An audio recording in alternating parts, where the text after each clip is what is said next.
Assalamualaikum warahmatullahi wabarakatuh. Pada kesempatan kali ini, kita akan belajar bersama tentang keterampilan klinis pemasangan infus. Pertama-tama, kita persiapkan pasien terlebih dahulu. Kita perkenalkan diri kita kepada pasien dan lakukan validasi nama pasien apakah sudah sesuai atau belum. Setelah itu, kita pastikan kembali diagnosis dan indikasi pasien untuk dipasang infus. Jelaskan kepada pasien tentang tujuan dan prosedur tindakan kita yang akan kita lakukan, pemasangan infus atas indikasi apa, dan kita juga minta inform consent dari pasien atau keluarganya. Kemudian pasien kita minta untuk berbaring dengan posisi yang senyaman mungkin. Kita pilih lengan yang tidak aktif atau jarang digunakan oleh pasien. Misalnya kita menggunakan tangan kiri bila pasien tidak kidal, atau kita bisa juga menggunakan tangan kanan bila pasien kita kidal. Lalu pasien juga kita sarankan untuk menggunakan baju yang lebih longgar. Kita juga bebaskan lengan yang akan dipasang infus dari gangguan yang ada. Semisal bila ada pakaian yang menutupi, maka bisa kita singkirkan terlebih dahulu, kemudian aksesoris yang dipakai juga kalau perlu dilepas. Selanjutnya, kita akan mengidentifikasi vena lokasi pemasangan infus kita. Nah, pilihannya bisa bermacam-macam ya, bisa di bagian metakarpal ataupun di bagian vena sepalika maupun vena basilika. Bebas mau dipilih di mana saja, vena basilika, kemudian di sebelah situ kita pilih atau vena sepalika, atau bisa juga di daerah metakarpal ya. Kita pilih, semisal di daerah metakarpal ini atau basilika, kita pilih yang tidak bercabang dan kemudian yang lurus. Kita misalnya pilih di daerah metakarpal. Selanjutnya, kita akan mempersiapkan alat-alat yang kita perlukan sesuai dengan indikasi kebutuhan pasien kita. Berikut ini adalah alat-alat yang perlu kita persiapkan untuk pemasangan infus. Kita bagi menjadi dua area, yaitu area steril dan area non-steril. Kita lihat area steril terdiri dari nampan steril, ada cawan steril, kasa steril, dan juga nanti area steril ini akan kita gunakan sebagai tempat alat dan bahan steril lainnya. Beralih ke area non-steril, kita bisa persiapkan alat-alat untuk di area non-steril seperti cawan bengkok, ada kapas atau alkohol swab, atau ada torniket, gunting, kemudian ada plester atau hipavik ya. Kemudian juga ada alkohol 70% ya. Dan juga kemudian peralatan inti dari pemasangan infus yaitu aboket. Nah, bisa kita lihat di sini aboket ada berbagai macam ukuran dari yang terbesar hingga yang terkecil. Nah, sebagai contoh di sini ada aboket dengan ukuran 18. Ya, ini ukuran 18. Kemudian ukuran 20 dan ukuran 22. Untuk aboket bagi anak-anak maupun bayi bisa menggunakan ukuran aboket yang lebih kecil yaitu 24. Nah, ini bisa kita lihat penampakan aboket dari sisi satunya ya. Ya, ini adalah komponen dari aboket. Bisa kita lihat di sini. Ini adalah bagian penutupnya. Kemudian ada dua bagian yang bisa kita saling lepas. Yang pertama adalah ini bagian kateter venanya, di mana pipa panjangnya ini bersifat lebih lentur. Kemudian bagian lubang bawah ini yang nanti kita akan sambungkan dengan infuset.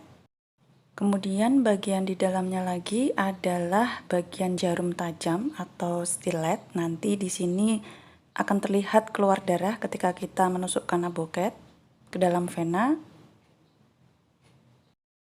Bagian stilet ini ada penutupnya yang bisa kita buka seperti ini ya. Kembali ke persiapan alat berikutnya, kita persiapkan handscoon steril, kemudian kita persiapkan infuset. Di sini ada beberapa macam infuset, kita sesuaikan nanti dengan indikasi kasus masing-masing. Yang merah ini adalah micro drip type. Kemudian ada infuset makro atau standard type dan juga ada transfusi set. Berikut ini penampakan dari masing-masing set infus. Untuk set infus mikro, bisa kita lihat di bagian dalamnya ada seperti besi kecil.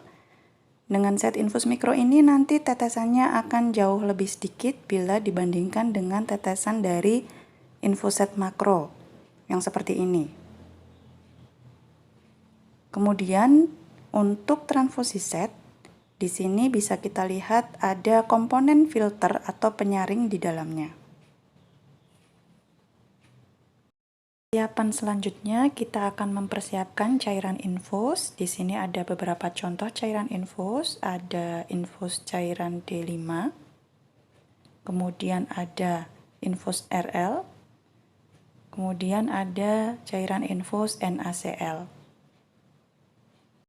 Kalau kemasannya masih baru, akan ada tutup atau segelnya seperti ini dari aluminium foil atau yang seperti ini.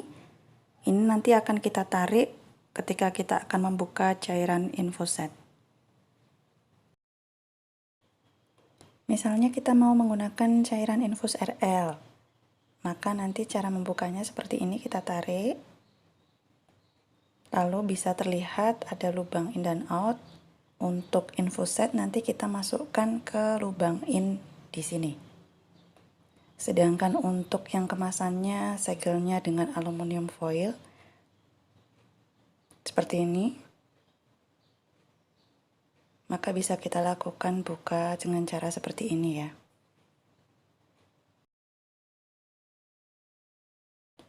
Semua cairan dan peralatan yang akan digunakan kepada pasien, kita lihat kembali keutuhan kemasannya serta tanggal kadaluarsanya. Jangan lupa kita masih mempersiapkan alat lain sebagai tambahan, yaitu perlak yang akan kita taruh di bawah anggota tubuh yang akan dipasang infus, serta tiang infusnya juga kita persiapkan.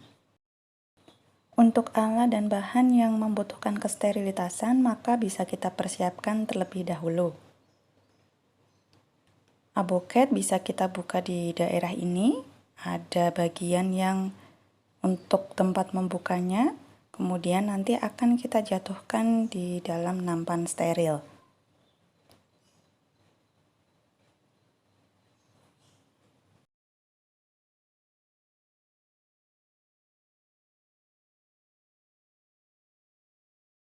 Untuk infus set, kita bisa persiapkan terlebih dahulu sesuai dengan indikasi kasus.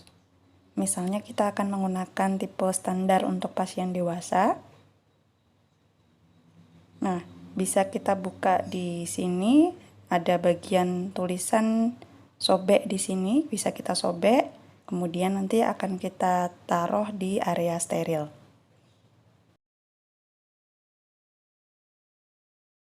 Kemudian kita juga perlu mempersiapkan handscone steril, disesuaikan ya dengan ukuran tangan kita. Nanti akan kita taruh juga di area steril.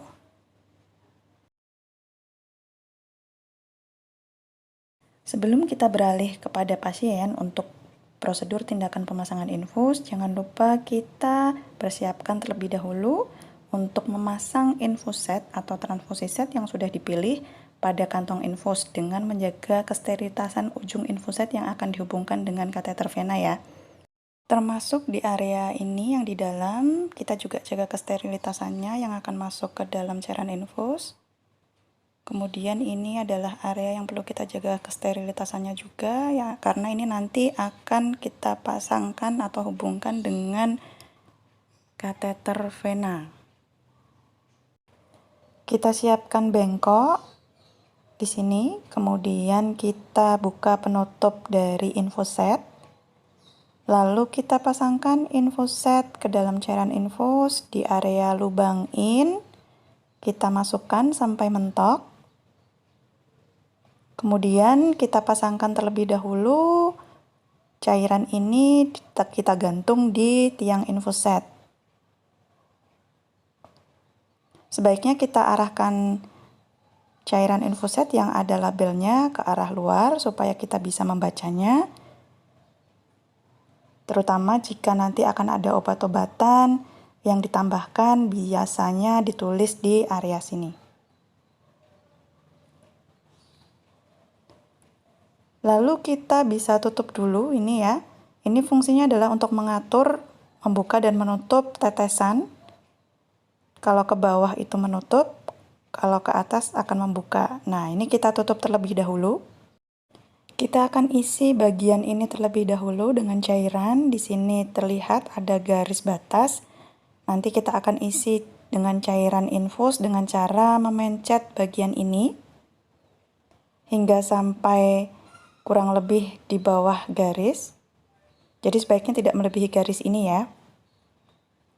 Lalu bisa terlihat di sini ada gelembung-gelembung udara di selang infusnya.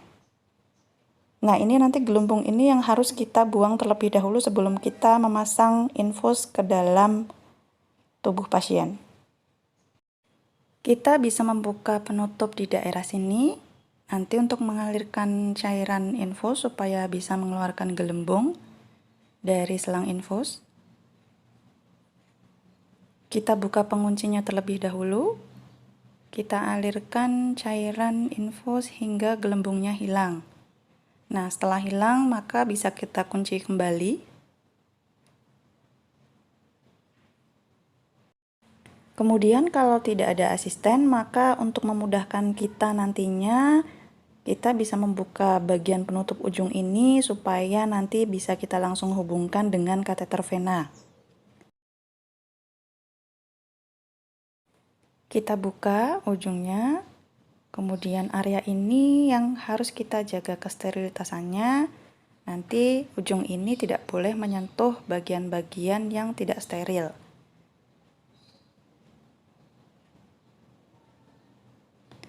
Boleh ditaruh di area steril supaya tidak terkena bagian-bagian lain yang tidak steril. Atau kalau ingin memudahkan supaya dekat dengan pasien, maka kita dekatkan ke arah pasien. Kita gantung seperti ini, tapi dengan tetap menjaga kesterilitasan dari ujung infuset ini yang akan kita hubungkan dengan kateter vena. Seperti ini, ujungnya bebas ya, tidak menyentuh area-area yang lain. Langkah selanjutnya adalah kita mencuci tangan kita terlebih dahulu dengan langkah-langkah yang benar.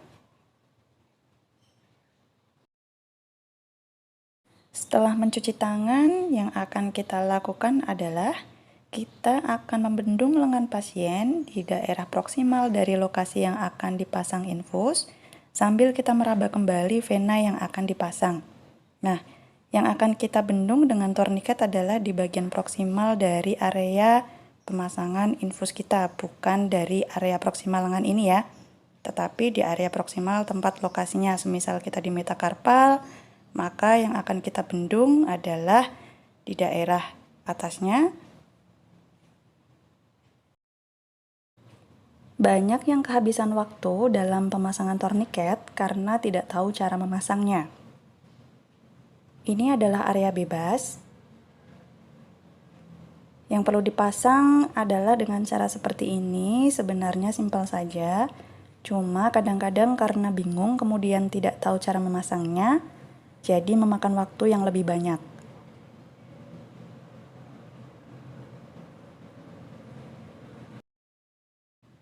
Kita pasangkan torniket di area proksimal dari vena metakarpal yang akan kita pasang infus. Nah, supaya tidak bingung, maka kita harus familiar ya dengan cara pemasangan torniket. Kita pasangkan seperti ini di area proksimalnya di sini, sebelah sini. Setelah kita pasang torniketnya, kita kencangkan untuk membendung vena metakarpal yang akan kita pasang infusnya. Kemudian langkah berikutnya adalah kita mengenakan sarung tangan steril yang sudah kita persiapkan tadi di area steril.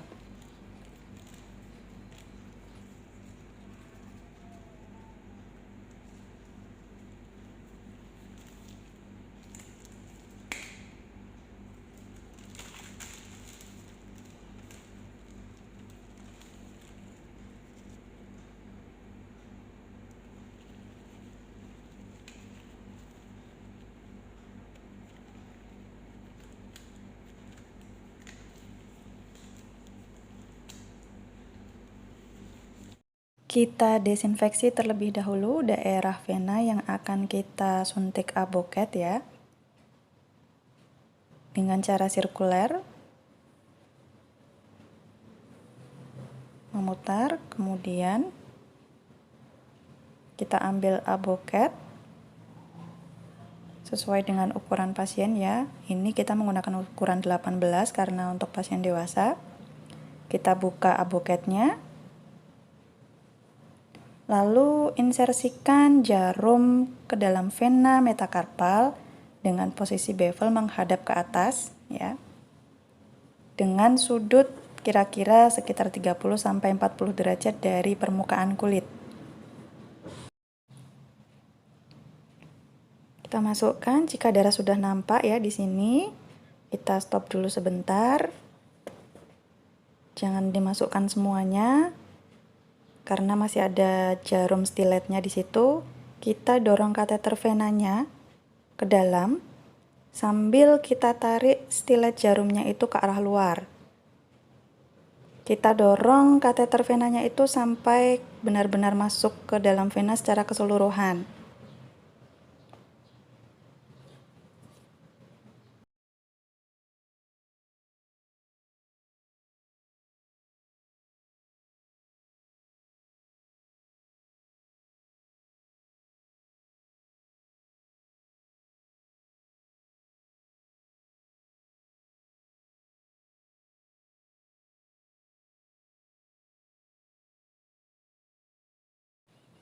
Kita pastikan kateter venanya sudah benar-benar masuk ke dalam ya.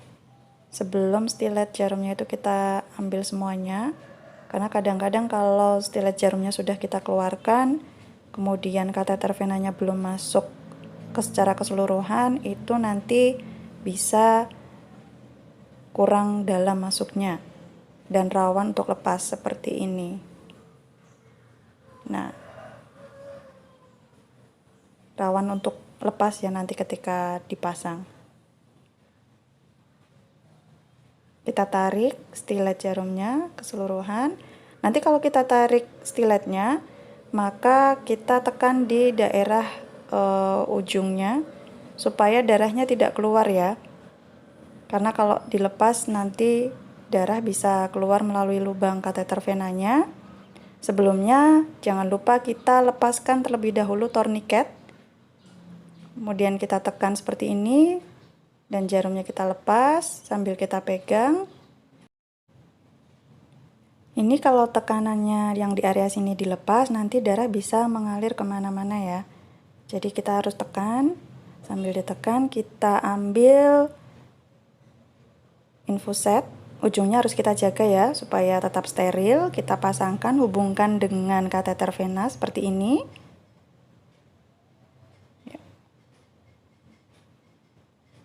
Kita cek apakah tetesannya masuk ke dalam vena. Kita longgarkan penjepit selang. Kita cek sudah masuk, maka kita bisa kunci dulu kembali untuk diplester ya. Jangan kita lepas ya ini ya.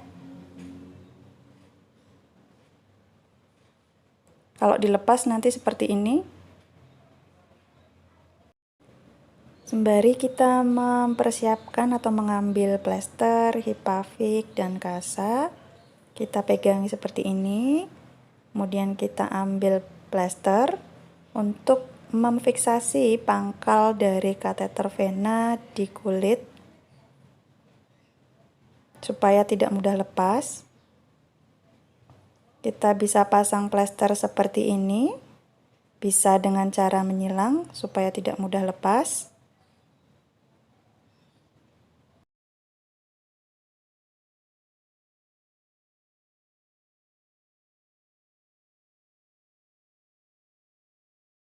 Bisa kita tutup kasa di atasnya, kemudian kita plester kembali.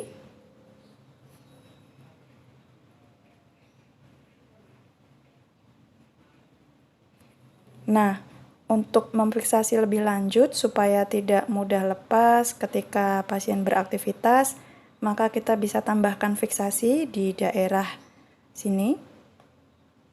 Kita pasang plester kembali.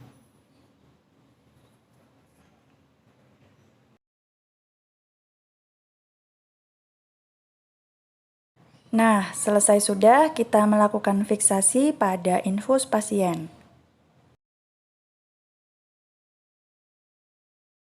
Selain menggunakan plester atau hipafik, kita juga bisa memfiksasi dengan plester khusus infus. Kebetulan ini hanya salah satu merek saja, masih banyak merek plester infus lainnya yang bisa kita gunakan.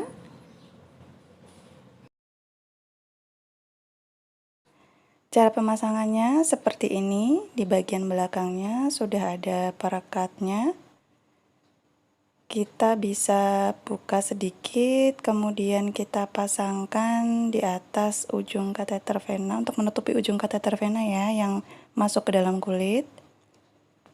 Kita buka perekatnya, lalu kita rekatkan seperti ini. Nah, untuk di bagian kanan dan kirinya juga kita lepaskan perekatnya.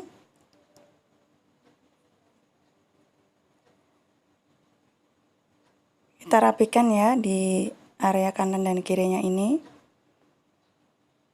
Kemudian kita lepaskan perekat yang paling atas supaya terlihat dressing transparannya ya. Sambil kita rapikan. Nah, penampakannya seperti ini. Kemudian kebetulan karena merek ini memiliki label yang bisa kita tulisi, maka bisa kita tuliskan tanggal dan jam pemasangan infus. Sehingga nanti kita bisa evaluasi ketika akan mengganti ya. Nah, bisa kita tempelkan di sini. Lalu kita tambahi perekat untuk memberikan fiksasi yang lebih kuat supaya tidak mudah terlepas.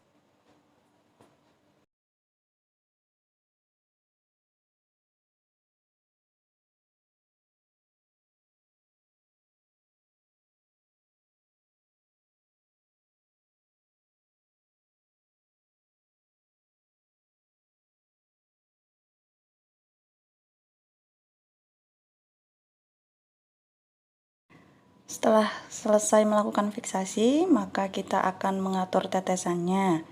Nah, untuk berapa tetesan yang dibutuhkan, itu disesuaikan dengan kasus masing-masing, dihitung sesuai dengan kebutuhan cairan pasien ya.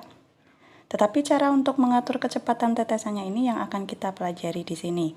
Jadi, ini misalkan adik-adik sudah ketemu kecepatan cairan infusnya adalah 20 tetes per menit. Kita lihat di bagian kantong infus ini nanti akan ada berapa. Kalau 20 tetes per menit itu artinya bahwa dalam 1 menit itu harus muncul di bagian kantong itu 20 tetes. Nah, caranya bagaimana? Caranya adalah dengan melakukan pembagian.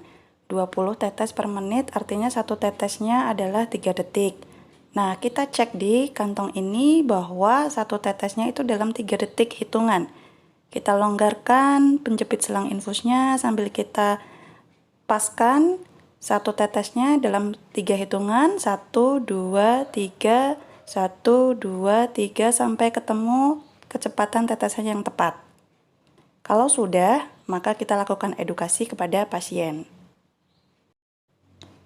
Setelah selesai melakukan semua tindakan pemasangan infus, maka jangan lupa kita membuang sampah dan mengucapkan terima kasih kepada pasien. Untuk alat-alat tajam seperti jarum alboket, kita bisa buang di tempat box alat tajam ya. Ada boxnya tersendiri, safety box. Kemudian untuk sampah-sampah lainnya yang bisa kita buang di tempat sampah non medis. Setelah itu kita lepaskan handscoon kita.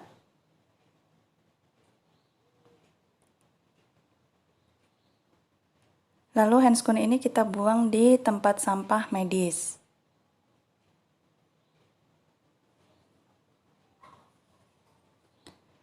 Kemudian terakhir kita melakukan cuci tangan setelah melakukan tindakan prosedur pemasangan infus.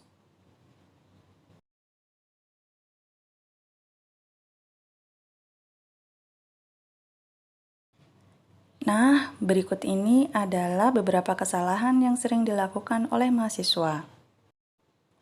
Ketika memilih infuset, kadang-kadang hanya asal mengambil saja apa yang ada di meja tanpa menyesuaikan kasusnya, mengambil infuset mikro atau transfusi set atau infuset makro tanpa memperhatikan kasusnya, termasuk juga tidak memperhatikan ukuran aboket disesuaikan dengan kasusnya juga. Kemudian, mahasiswa juga sering lupa mempersiapkan plester di awal. Sebaiknya plester digunting atau hipafik ya, digunting terlebih dahulu untuk memudahkan nanti ketika akan melakukan fiksasi di akhir. Nah, pada saat mempersiapkan alat, ketika sudah mempersiapkan aboket dan infusa di area steril, itu kadang-kadang ingin cepat-cepat mencuci tangan dan memakai handphone steril. Padahal lupa belum menghubungkan infuset ke dalam cairan infus, kemudian kita gantung di tiang infus. Setelah infus terpasang di tiang infus, kadang-kadang yang dilakukan berikutnya hanya mengeluarkan gelembung udara yang ada di selang infus saja, tetapi lupa untuk mengisi cairan di dalam kantong infuset. Kemudian ada hal sederhana yang kadang-kadang membuat mahasiswa kehabisan waktu karena tidak familiar dengan penggunaan torniket. Jadi kadang-kadang bingung ini mana, padahal sebenarnya simpel saja kita pasang seperti ini, kemudian cara melepasnya hanya seperti ini. Hal lainnya yaitu kita sudah melakukan desinfeksi area vena tetapi kita meraba atau memegangnya kembali. Nah, arah vena itu mengarah ke jantung, tetapi ada beberapa yang melakukan kesalahan dalam hal arah pemasangan infusnya, jadi terbalik. Mengarahnya ke sini bukan ke arah jantung.